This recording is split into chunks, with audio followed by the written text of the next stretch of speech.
चलिए फिर से स्वागत है आप सभी का ऑनलाइन क्लासेस में। आज का जो चैप्टर है वो सीएनसी लेथ, सब्जेक्ट के नाम एडवांस मैन्युफैक्चरिंग प्रोसेस है। जेयूटी डिप्लोमा के सिलेबस को हम लोग कवर कर रहे हैं। तो हम लोगों ने पिछले क्लास में काफ़ी कुछ सीखा है सीएनसी लेथ के बारे में, उसके डिटेल्स फीचर्स के बारे में, क्लासिफिकेशंस के बारे में, पोजिशनिंग सिस्टम्स के बारे में। और आज हम लोग पढ़ेंगे प्रोग्रामिंग फॉर्मेट के बारे में। ठीक है, प्रोग्रामिंग, चूंकि सीएनसी लेथ में प्रोग्रामिंग से ही सारा वर्क होता है, जितना भी ऑपरेशन है वो आपका प्रोग्रामिंग के थ्रू होता है।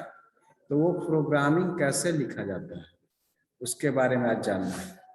उम्मीद है सभी को आवाज सुनाई दे रहा होगा नीट एंड क्लीन। चलिए बात करते हैं प्रोग्रामिंग फॉर्मेट की। तो तीन तरह के प्रोग्रामिंग फॉर्मेट आपको सीएनसी प्रोग्रामिंग देखने को मिलेगा। ठीक है, वो तीन प्रोग्रामिंग फॉर्मेट कौन कौन से हैं? Fixed block format, tab sequence format और वर्ड एड्रेस फॉर्मेट। ये तीन तरह के प्रोग्रामिंग आपको देखने को मिलेगा। सबसे पहले बात करते हैं प्रोग्रामिंग फॉर्मेट आखिर होता क्या है। तो जब हम लोग कोई प्रोग्राम हम लोग लिखते हैं कि हम लोग का ऑपरेशन क्या होना चाहिए, कैसे होना चाहिए, हम लोगों का ड्रिलिंग कटिंग किस तरह से होना चाहिए, किस स्पेसिफिकेशन के अकॉर्डिंग होना चाहिए, कितना डायमेंशन में होना चाहिए, ये सभी का मेथड क्या हो, वो मेथड कितने तरह से हम लोग उसको लिख सकते हैं, उस मेथड को हम लोग बोलते हैं प्रोग्रामिंग फॉर्मेट। यानी प्रोग्रामिंग फॉर्मेट क्या हो गया? एक तरह का मेथड हो गया, विधि, कितना विधि से हम लोग लिख सकते हैं। तो जो प्रोग्रामिंग हम लिखते हैं तो उसमें आप लोग को तीन तरह का मेथड देखने को मिलेगा। Fixed block format, type sequence format और वर्ड एड्रेस फॉर्मेट। ठीक है, ये तीनों का अपना अपना महत्व है। कैसे हम लोग जानेंगे इसके बारे में डिटेल्स आज। तो each block of instruction is separated bye and of block. आप लोग जानते हैं ब्लॉक क्या होता है। तो जैसे कि ब्लॉक क्या हो गया, क्या जो आपका इंस्ट्रक्शन होता है, जैसे सबसे पहले इंस्ट्रक्शन में आप लोग एक बार और मैं इसको दिखा देता हूँ। इसको फिर एक फॉर्मेट था आप लोग का ब्लॉक का। हाँ ये देखो, ये N G X Y Z I J K F S T M E O B, ये पूरा क्या हो गया? एक ब्लॉक हो गया। तो ये आपका सीक्वेंस में है कि एन एन एन क्या है? आपका सीक्वेंस नंबर हो गया। जी प्रिपरेटरी कोड हो गया। तो इसके अंदर हम लोग लिखेंगे कि जी के लिए कौन सा कोड हम लोग इस्तेमाल कर रहे हैं, करेंगे। एक्स एक्सिस पर, वाई एक्सिस पर, जेड एक्सिस पर मूवमेंट कितना होगा, कितना एमएम का मूवमेंट होगा, वो चीज हम लोग डिटरमाइन करेंगे। तो इसको जब हम लोग एक लाइन को लिखेंगे तो एक ब्लॉक हो जाता है ये पूरा। ठीक है, जैसे कि ये वाला जब से कि ये हो गया तो ये आपका पूरी तरह का एक, हालांकि ये पूरा तरह का ब्लॉक नहीं लिखा हुआ है, मैं ब्लॉक आपको लिखा हुआ दिखाता हूँ। आपको ब्लॉक कैसा होगा देखिए, ये वाला ये जो है ये पूरा का पूरा एक ब्लॉक है, यहाँ से लेके यहाँ तक ये क्या हो गया? एक ब्लॉक हो गया। तो उस ब्लॉक में आपका क्या क्या चीज शामिल हो रहा है? तो एम यानी सीक्वेंस नंबर शामिल हो रहा है, preparatory codes, X Y Z का कोऑर्डिनेट एक्सिस में डायमेंशन कितना होगा, डिस्प्लेसमेंट कितना होगा, वो चीज दिखाई दे रहा है। एफ है आपका फीड, एस है स्पिंडल स्पीड और ई ओ बी यानी end of block. E for end, O for off और बी फॉर ब्लॉक। मतलब कोई भी ब्लॉक हम लोग लिखेंगे इतना इतना जब इंस्ट्रक्शन दे दिए तो ये एक बार वर्क किया, मतलब टूल मूवमेंट किया, वर्क पीस मूवमेंट किया और एक तरह से काम को एग्जीक्यूट किया। तो जब एग्जीक्यूट किया तो इसको खत्म करने के लिए हम लोग ई ओ बी का इस्तेमाल करते हैं। यानी एक ब्लॉक जब काम खत्म कर देता है तो उसको हम लोग लास्ट में ई ओ बी, ताकि उस ब्लॉक का एंड हो जाए। ठीक है, इसको कहते हैं। तो प्रत्येक block, each block of instruction, मैंने इंस्ट्रक्शन का प्रत्येक ब्लॉक क्या होता है? एंड ऑफ ब्लॉक से सेपरेटेड होता है, अलग होता है। कहने का मतलब जब हम लोग एंड ई ओ बी लगा दिए, मतलब कि यहाँ पर एक ब्लॉक खत्म हो गया, अगला ब्लॉक क्या आएगा? अगला ब्लॉक ये वाला है, तो फिर एक यू ओ बी हो गया, तो फिर ये वाला ब्लॉक खत्म हो गया। ठीक है, इस तरह से जो ब्लॉक होता है उसको हम लोग ई ओ बी यानी एंड ऑफ ब्लॉक से अलग करके रखते हैं। तो समझ में आया कि प्रोग्रामिंग फॉर्मेट होता क्या है, कि प्रोग्रामिंग फॉर्मेट जो प्रोग्रामिंग हम लोग लिखते हैं उसका मेथड होता है। यह 3 तरह का देखा जा सकता है, fixed block format, tab sequence format और वर्ड एड्रेस फॉर्मेट। चलिए बात करते हैं तीनों के बारे में। फिक्स्ड ब्लॉक फॉर्मेट क्या होता है? तो ये आपका फिक्स्ड ब्लॉक फॉर्मेट का एक सिंपल सा डायग्राम है, देख लीजिए। यहाँ पर होल करना है, इधर से हम लोग 2 mm पर, इधर लोग पर 30 mm पर डिस्टेंस पर, जबकि यहाँ से यहाँ का बीच का जो डिस्टेंस है 70 mm का। तो फिक्स्ड ब्लॉक फॉर्मेट में हम लोगों को क्या देखना होता है कि फिक्स मीन्स फिक्स्ड है, मतलब इसका जो सीक्वेंस है वो सीक्वेंस फिक्स है। अब सीक्वेंस कहने का मतलब, सीक्वेंस कहने का मतलब कि ये जो ब्लॉक लिखा गया है, तो ब्लॉक के अंदर देखिए कि n है, g है, x है, y है, z है, f है, s है, ठीक है।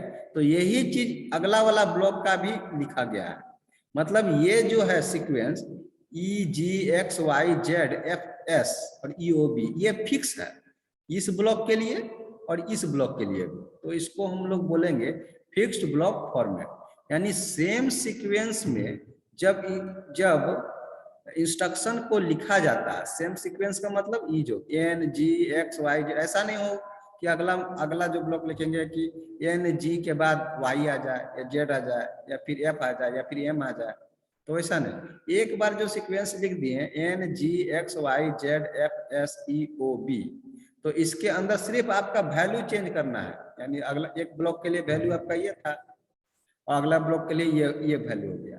तो ये आपका क्या है कि इसमें सीक्वेंस फिक्स है, इसलिए हम लोग इस ब्लॉक को लिखे बोलेंगे क्या, फिक्स्ड ब्लॉक फॉर्मेट। समझ में आई बात कि फिक्स्ड ब्लॉक फॉर्मेट क्या होता है?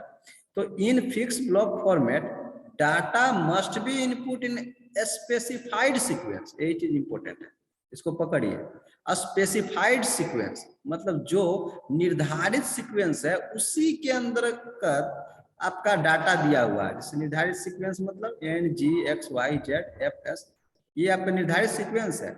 इसी के अंदर एक ब्लॉक के लिए ये वाला डाटा है, मैंने 0050 0020 30 00 150 1000 ये सब है। तो ये एक ब्लॉक के लिए है, अगला ब्लॉक के लिए यही डाटा, लेकिन सीक्वेंस जो है वो क्या है, वो सेम है, दोनों डाटा के लिए सीक्वेंस सेम है। So this type of block format is called fixed block format, ठीक है। चलिए अब बात करते हैं टैब सीक्वेंशियल फॉर्मेट की। अब जब हम लोग प्रोग्रामिंग लिख रहे हैं तो एक टैब सीक्वेंस फॉर्मेट आएगा, उसमें क्या होता है, तो इसमें भी सेम चीज है कि सेम सीक्वेंस में रहेगा, इसमें भी सेम सीक्वेंस में रहेगा, यानी सीक्वेंस जो आप फिक्स ब्लॉक में था सेम सीक्वेंस, वही सीक्वेंस इसमें भी रहेगा, टैब सीक्वेंस फॉर्मेट। तो भाई अंतर क्या है?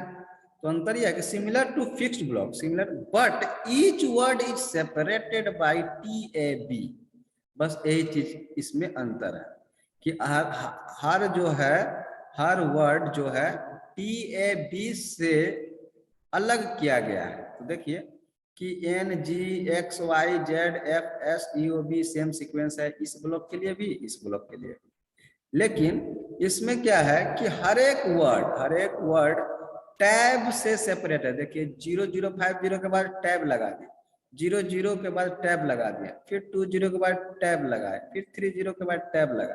तो इस तरह का जो फॉर्मेट कहलाएगा वो आपका टैब सीक्वेंशियल फॉर्मेट कहलाएगा।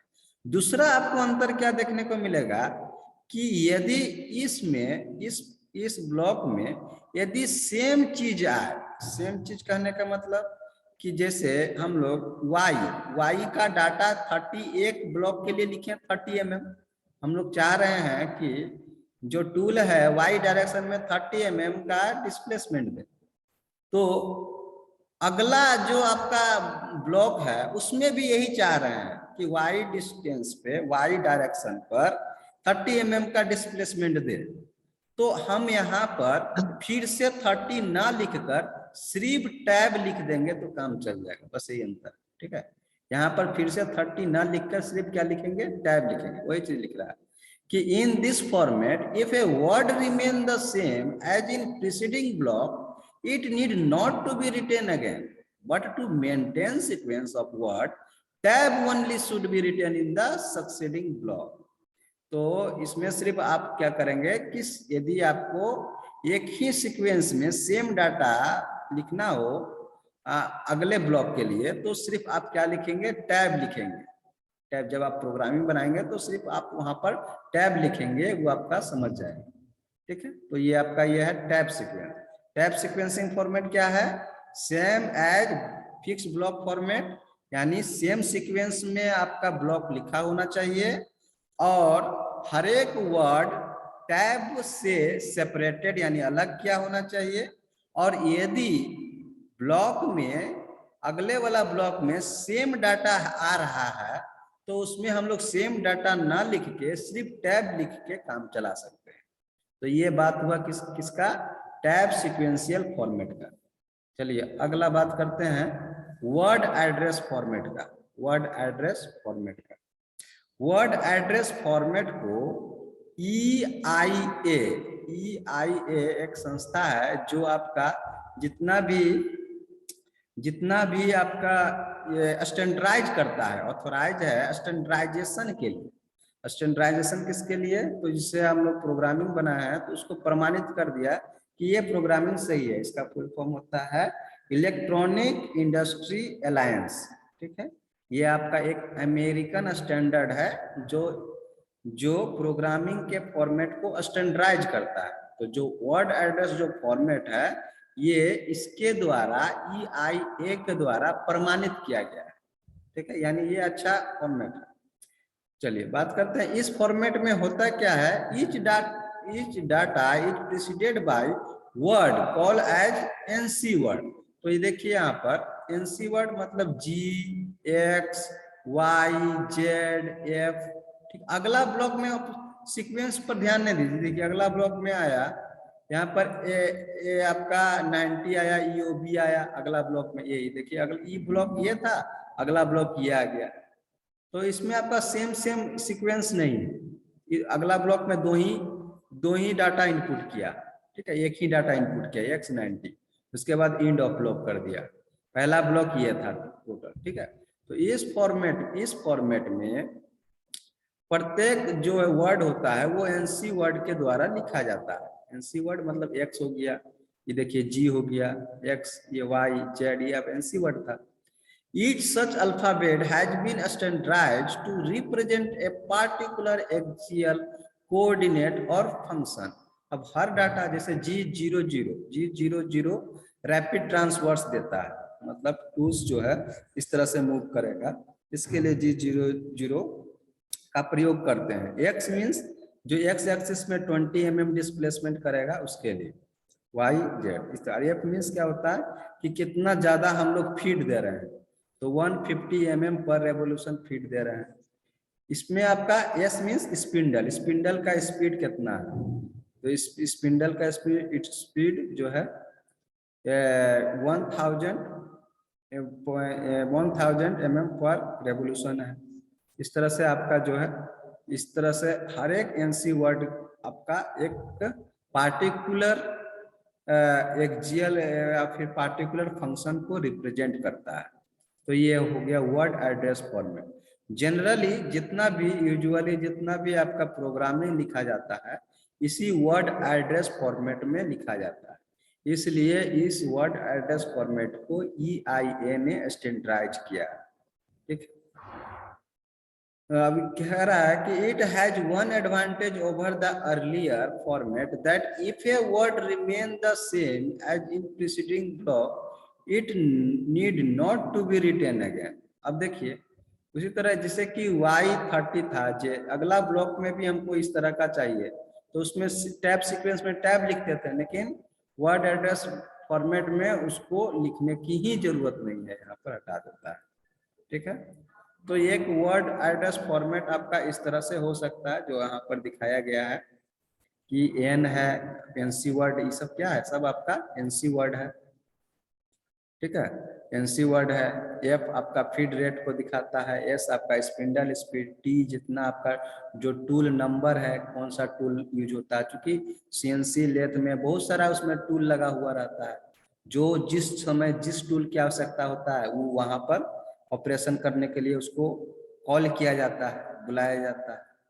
M है मिसलेनियस फंक्शन, जब हम लोग वर्क कर रहे होते हैं तो टूल स्पिंडल को ऑन करना है, ऑफ करना है, कूलेंट के लिए मतलब जो है वर्क पीस ज्यादा हीट ना हो जाए उससे कूलेंट का यूज करते हैं, तो उसको ऑन करना है, ऑफ करना है, इसलिए इसको बोलते हैं मिसलेनियस फंक्शन।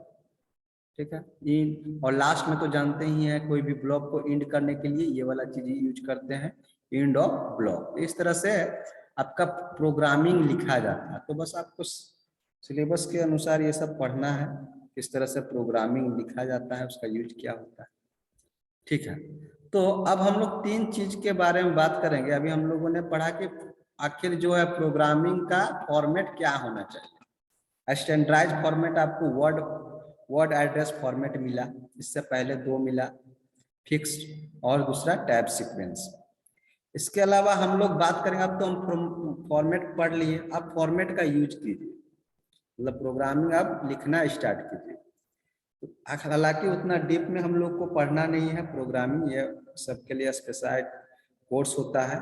जितना हम लोग का सिलेबस कहा गया है वही हम लोग करेंगे। तो टॉपिक है आपका सिलेबस के अकॉर्डिंग कैन साइकिल या फिर फिक्स साइकिल, डू लूप और सब रूटीन। बेहद इंपॉर्टेंट टॉपिक है, इसी से क्वेश्चन ज्यादा आने का चांसेस रहता है, ये आपका इंपॉर्टेंट है। ठीक है, तो ये क्या है, ये एक तरह का प्रोग्राम है, can cycle do loop subroutine. कैसा प्रोग्राम है, सीएनसी प्रोग्राम। ठीक है, तो to save memory space and to store more program in the memory flowing cycle are use.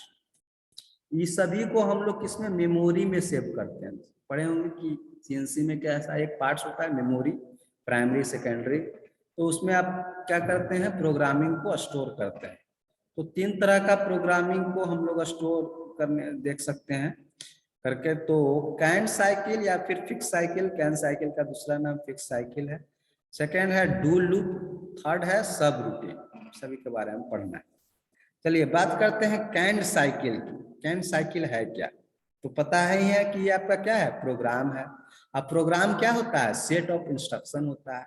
Instruction मतलब कि आपका टूल कितना मूव करेगा, कितना कट करेगा, कितना फीड जाएगा, कितना डिस्प्लेस करेगा, एक्स में, वाई में, जेड में, ये सब क्या है, इंस्ट्रक्शन है, संकेत है। तो ये सभी का सेट को हम लोग क्या बोलते हैं, प्रोग्राम बोलते हैं। तो कैन साइकिल क्या है, एक तरह का प्रोग्राम है। प्रोग्राम क्या होता है, सेट ऑफ इंस्ट्रक्शन होता है। तो या तो यह इनबिल्ट होता है, इनबिल्ट मतलब उसमें पहले से हम लोग सीएनसी में बना के रखते हैं, और store in the system memory, या फिर हम लोग उसको स्टोर करके रखते हैं सिस्टम मेमोरी में। अभी स्टोर करके रखते हैं तो उसका काम क्या है, तो टू परफॉर्म, क्या परफॉर्म करने के लिए, तो fix sequence of operation, fixed sequence of operation, बेहद इंपॉर्टेंट पॉइंट, इसको आप लिखेंगे, फिक्स सीक्वेंस ऑफ ऑपरेशन।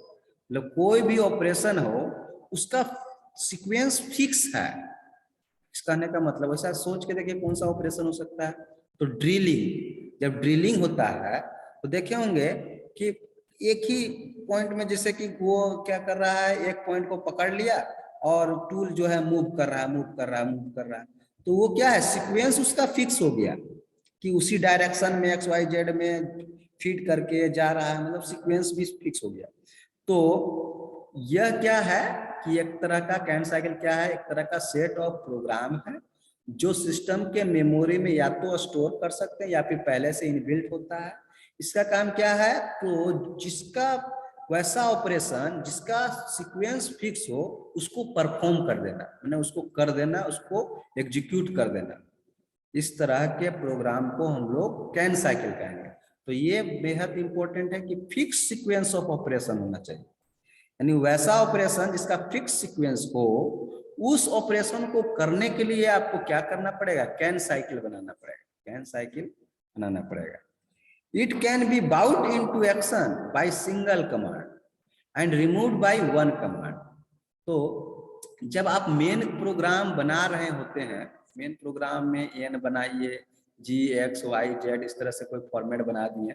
अब आपको लग रहा है कि कोई प्रोडक्ट है, प्रोडक्ट के बहुत सारा मशीनिंग होगा, तो आपको लग रहा है कि नहीं यहाँ थोड़ा सा हमको ड्रिल कर देना है।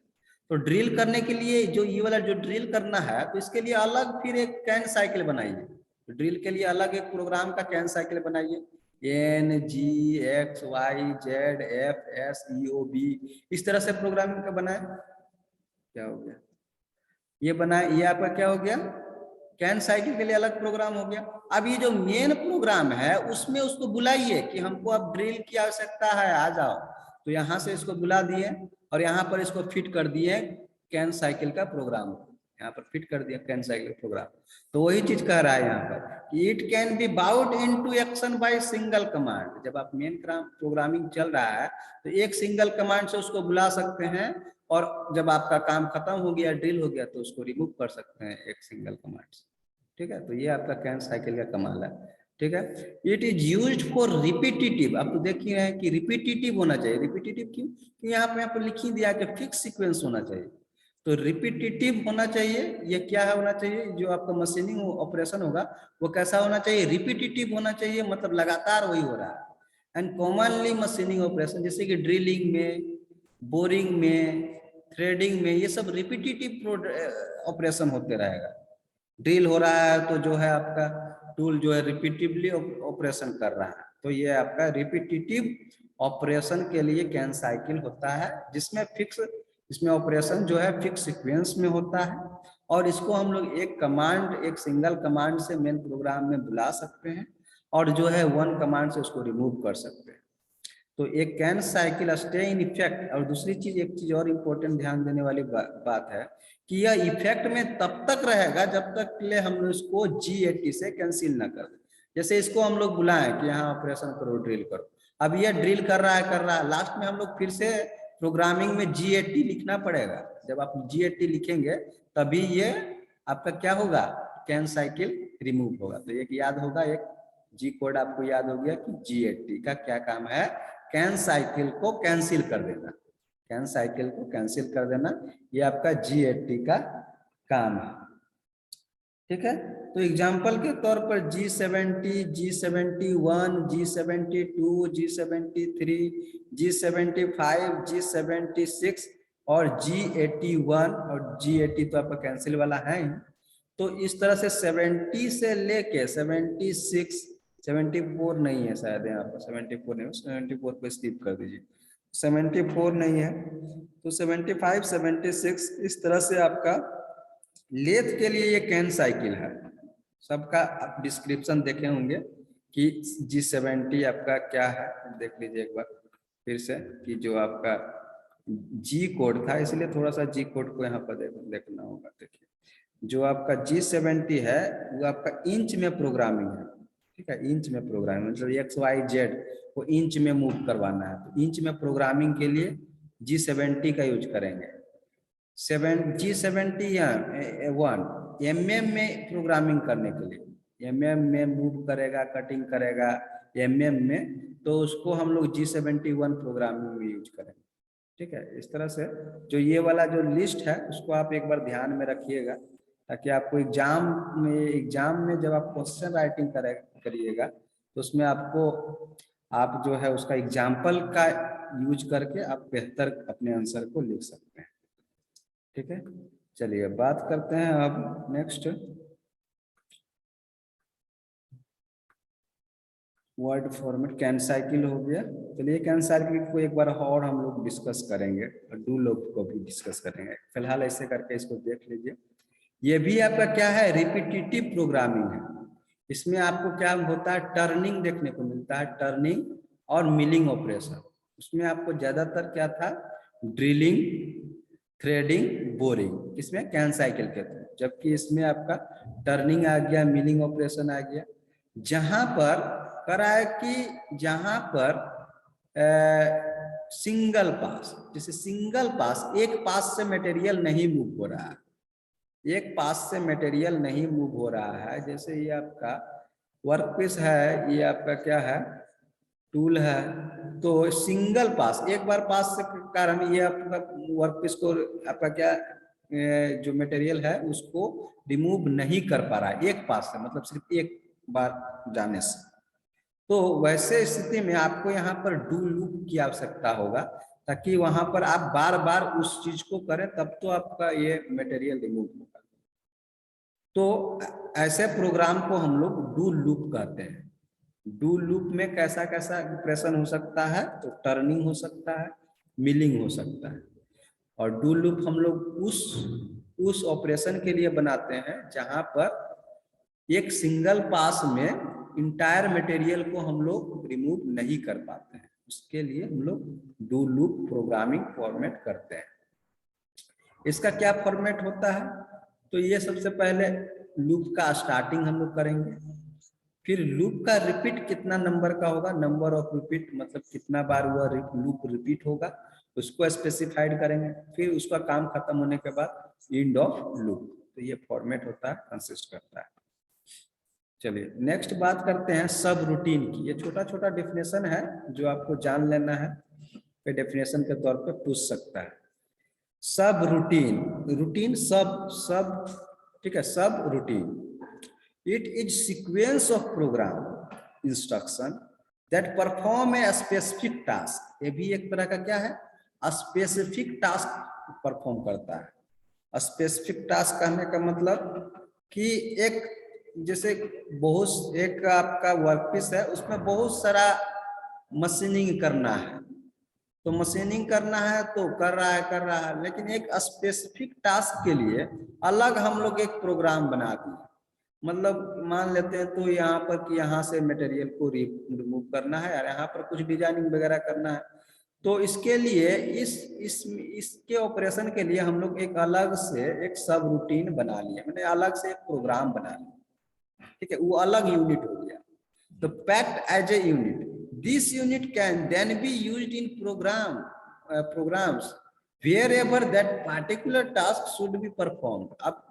अब हम लोग देख रहे हैं कि ये सारा ऑपरेशन हो गया, अब इस पार्टिकुलर ऑपरेशन को करना है, तो इसके लिए हम लोग एक अलग से प्रोग्राम बना के रखे हैं, तो इसको हम लोग फिर से उसी तरह से इसका में यूज करेंगे सब रूटीन के लिए, ठीक है।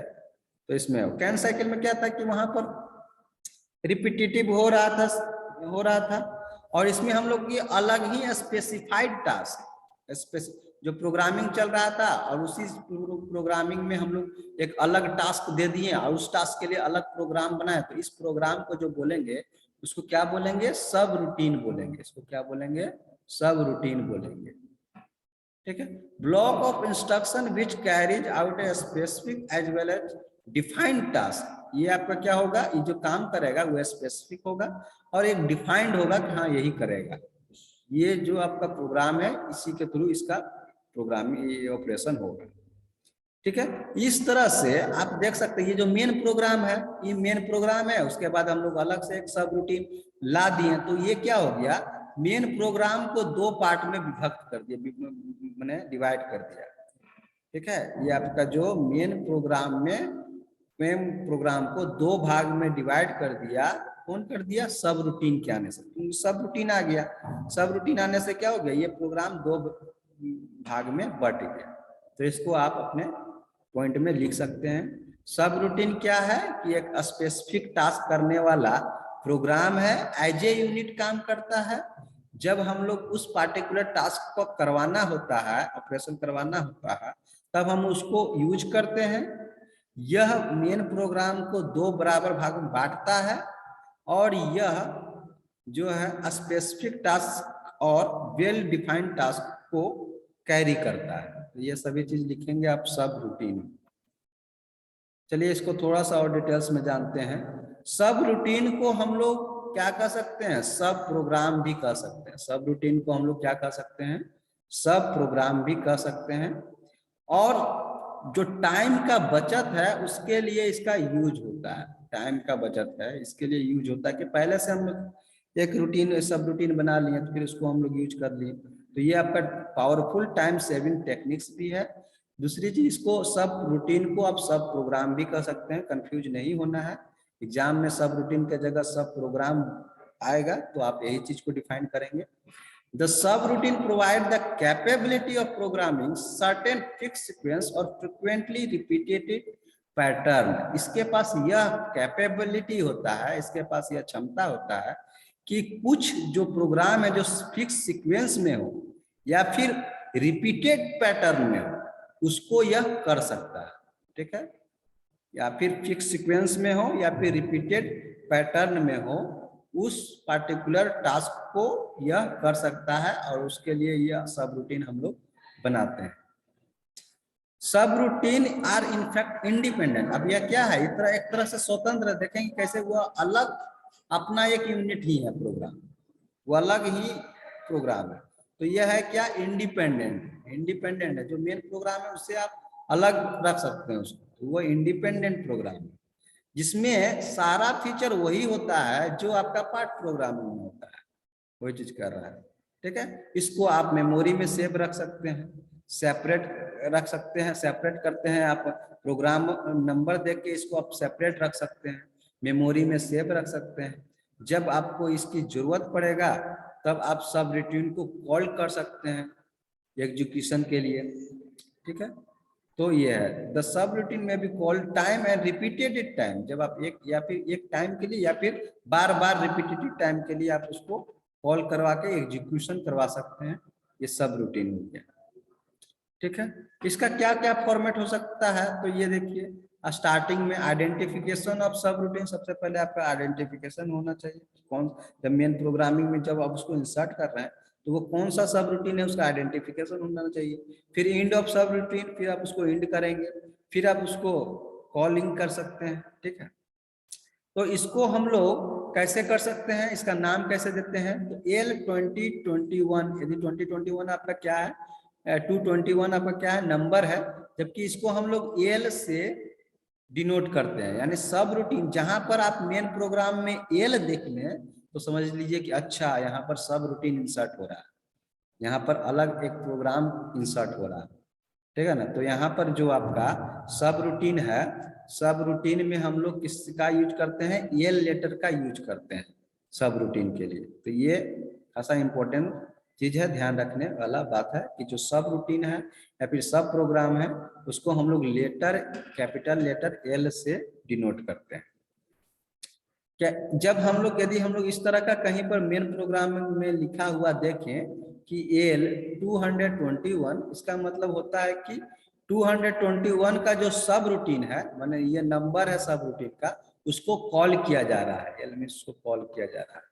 ठीक है, जब हम इसको कॉल कर लिए मेन प्रोग्राम में उसको इंसर्ट कर लिए, तो इसको भाई अब क्या करना है, खत्म करना है, बंद करना है, तो हम क्या यूज करेंगे, M17 यूज करेंगे। M17, M means miscellaneous code, 17 का मीनिंग होता है कि उस सब रूटीन को आप समाप्त कर रहे हैं। तो सब रूटीन को बुलाने के लिए एल लेटर का और इसको खत्म करने के लिए M17 लेटर का यूज करते हैं। तो ये बातें याद रखेंगे। चलिए अब बात करते हैं, किसी भी कहीं पर भी मेन प्रोग्राम जो है, मेन प्रोग्राम है, उसमें हम लोग कहीं पर भी सब रूटीन को बुला सकते हैं और बुला के उसको क्या कर सकते हैं, एग्जीक्यूट करवा सकते हैं। और जानते हैं बुलाने के लिए आपको क्या करना पड़ेगा, एल लेटर का यूज करना पड़ेगा। तो इस तरह से आपको सीएनसी लेथ में इस तरह का प्रोग्रामिंग आपको देखने को मिलेगा, इस तरह का फॉर्मेट देखने को मिलेगा। तो जब आप वहां पर वर्क करेंगे, जब आप उसमें ऑपरेशन करेंगे, तो आपको किसी तरह का वहां पर इस तरह का ये नहीं हो महसूस होना चाहिए कि मैंने तो कुछ पढ़ा ही नहीं। हालांकि यहाँ पर आपको पूरी तरह प्रोग्रामिंग नहीं सिखाया जाएगा, लेकिन ये सब आपको बेसिकली जान लेना है। जब आप सीएनसी पे वर्क करेंगे तब आप लोग को यह कॉन्फिडेंस आएगा कि हाँ हम लोग इतना कुछ तो जानते हैं। तो ये सब है सब रूटीन के बारे में। चलिए एक प्रोग्रामिंग का बारे में हम लोग जो समझ लेते हैं, सिंपल प्रोग्रामिंग है, इसको थोड़ा सा हम लोग समझते हैं, इसके बारे में थोड़ा सा हम लोग डिटेल्स में बात करते हैं। एक स्क्वायर पॉकेट है, स्क्वायर पॉकेट है 40 × 40 mm का। ठीक है, फ्लैट है, कोई स्क्वायर पॉकेट है 40 × 40 mm का, मतलब 40 × 40, इधर 40 है इधर 40 है, इस तरह का कोई स्क्वायर पॉकेट है। ठीक है, तो इसको पॉकेट मीन्स क्या होता है, आपका शर्ट का पॉकेट देखे होंगे, तो पॉकेट में तो आपका क्या होता है कि स्पेस होता है। तो इसी तरह का पॉकेट मीन्स मतलब इसमें इसको 3D में समझाया जा सकता है। तो यहाँ पर क्या है कि ये स्पेस है, माने गड्ढा है यहाँ पर। तो इसमें आपको क्या करना है कि मील करना है। इसको मील करना का मतलब कि इसके चारों तरफ से क्या है, इसके सरफेस से आप क्या करना है, आपको मटेरियल को रिमूव करना है। ठीक है, तो वो आपको लिखा है कि डेप्थ ऑफ प्रोफाइल 13 mm और जो जेड है इक्वल टू 0, यानी जो आपका कोऑर्डिनेशन एक्सिस है जेड वो 0 पर है at the surface of the plate. The tool should retract back to position 5 mm above. Retract back का मतलब होता है कि जब हम लोग इस पर, जैसे कि टूल पर हम लोग जैसे यहाँ पर ऑपरेशन करवा रहे हैं, तो ऑपरेशन करवा रहे हैं तो ये टूल इसको टच करेगा, टच करने के बाद ये अपना ऑपरेशन करेगा, फीड जितना रहेगा उस स्पीड से इसको फीड करेगा, मेटल को रिमूव करेगा और फिर पुनः